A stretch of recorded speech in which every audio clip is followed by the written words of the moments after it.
Welcome back. In the words of the Wu-Tang Clan, cash rules everything around me. And that's never been more true for hip hop. As the music's popularity started to grow, so did the money, turning artists into millionaires and then black billionaires. Rappers became moguls, creating record companies, clothing lines, and more. All right, probably the most important question of the interview, but is it really all about the Benjamins? It's one of hip-hop's favorite subjects. Classics like Wu-Tang's Cream and BG's Bling Bling to Cardi B's Money. Cash Money named their label after it. 50 Cent put his life on the line for it. It's all about the Benjamins, baby.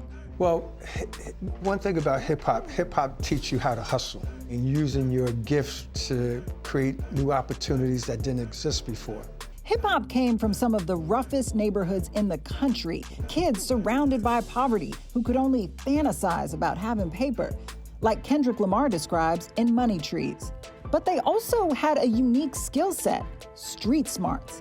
Hip-hop rose from hustle culture, out on the streets where slangin' supported families. That hunger paired with the hustle turned out to be an explosive combination. Oftentimes people talk about street hustlers as if they're not intelligent because they didn't follow the traditional means to get their riches. Crenshaw and Slauson, well, this is where really the Nip Hustle story started. It wasn't long before hip-hop artists started to become entrepreneurs. Those artists were also hustling on the street before they became artists, and they knew how to make money. They knew how to turn over a dollar. And when they got the opportunity to get into the music business, the money that they made from the music business, they basically opened up other opportunities to form other businesses. Who are the most iconic hip-hop stars turned business moguls? Well, I think you have to look at the Sean Carter and Sean Combs. To date, Bad Boy Records has sold more than 500 million albums worldwide, with 38 platinum singles, multiple Grammy Awards, and a robust roster of legendary artists. Diddy was probably one of the smartest A&R folks in the music business. He was a really savvy business person at a very young age, and he knew marketing very well. But the song was also a glimpse into the future.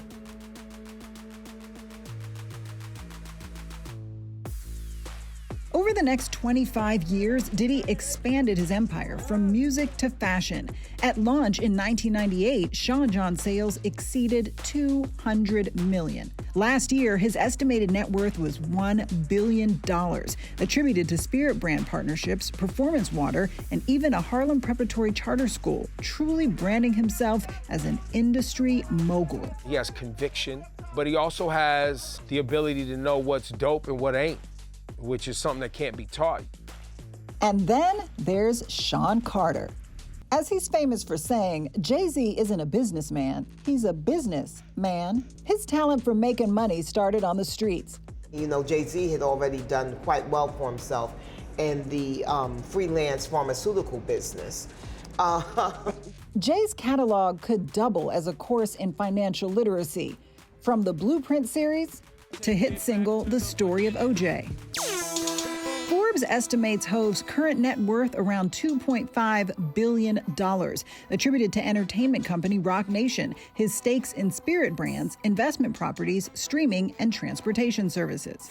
He really took a leap when he started speaking upon different things. He started talking about art, he started talking about assets, he started talking about the way other communities built their wealth, and that felt like an album that he was just giving as a gift to the people. He's taking his business beyond the music, leveraging his creativity into other business endeavors. I think is a great blueprint, pun intended, for entrepreneurs of any kind. In the soul of hip-hop is an entrepreneurial spirit, a way of seeing things differently and capitalizing on that.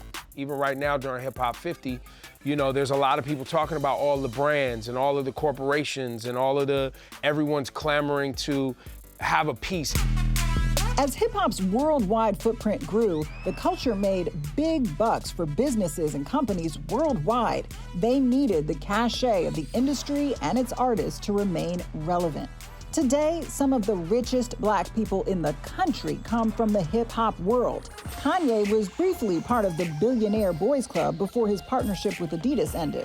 Dr. Dre worth an estimated $800 million after his deal with Beats. Yeah, you know what? We could call it Beats. 50 Cent got into the water business, which he rapped about on I Get Money. I call it being a supreme hustler. Hip-hop's supreme hustlers who made it from the streets to the studio to the C-suite. They try to put this title of street hustle to kind of like make it seem as if they tripped and stumbled into the accolades that they've gotten, when the truth is they saw it and they learned it and they were able to monetize it, and then they were able to leverage it and own it and take it to the highest heights, which is not something that our school system teaches.